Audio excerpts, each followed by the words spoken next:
Glenn Beck is going to tell you what the Democrats' secret plan is. Apparently, I missed the memo on this one. Let's listen. Is the president willing to pull the trigger?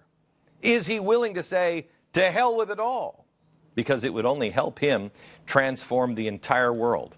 Republicans, as flawed as they may be, are dealing with Marxist revolutionaries who want America to default so they can scrap it all and start building a Marxist utopia from scratch. Remember, this isn't crazy talk. This is what Lenin and Marx said. They said that a country, the perfect utopia, couldn't be anything but a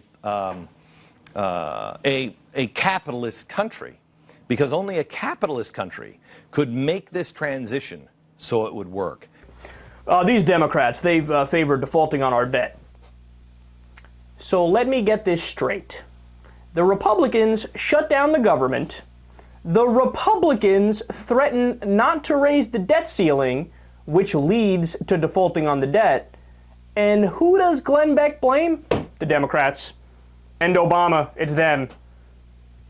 I could probably go back and find clips of Glenn Beck himself advocating for not raising the debt ceiling, and who cares if we default on our debt. But now all of a sudden, when it's inconvenient, of course you got to blame the Democrats and make up this ridiculous conspiracy theory. But look, he's clear. He says the Democrats and Obama are Marxists. They're Marxists. Okay, so we can actually see if that's true. So what is the definition of Marxism? It is, quote, a political theory derived from Karl Marx advocating class war and leading to a society in which all property is publicly owned and each person works and is paid according to their abilities and needs. So, in other words, the means of production is government owned. So it's a society that is 100% government. The entire economy, all the jobs are government, and everything is divided equally. Okay, so let's go ahead and look into this. What was the government like, and what was the jobs situation like under good old capitalist George W. Bush, who Glenn Beck loved? Let's take a look. Well, about 90% of the jobs were private sector jobs, provided, of course, by small business and big business. And 9% of the jobs were government jobs. So, okay, there you go.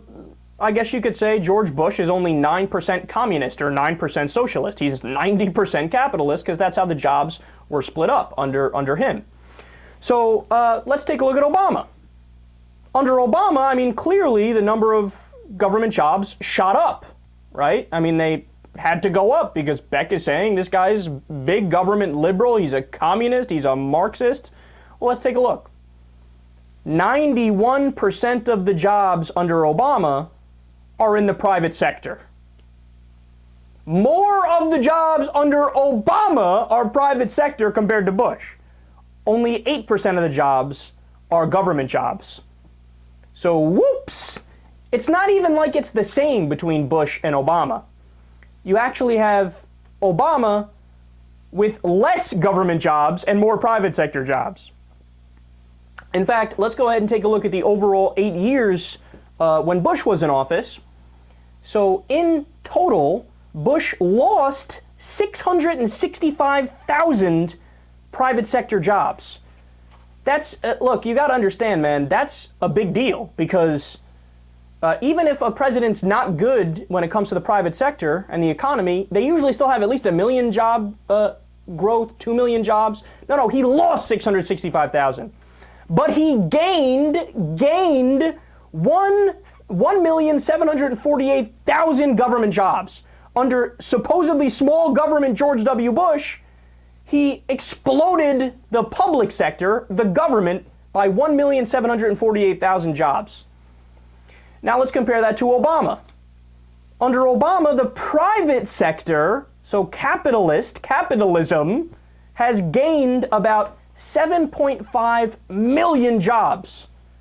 Growth of 7.5 million private sector jobs. So when it comes to government jobs, how's he looking over there? What?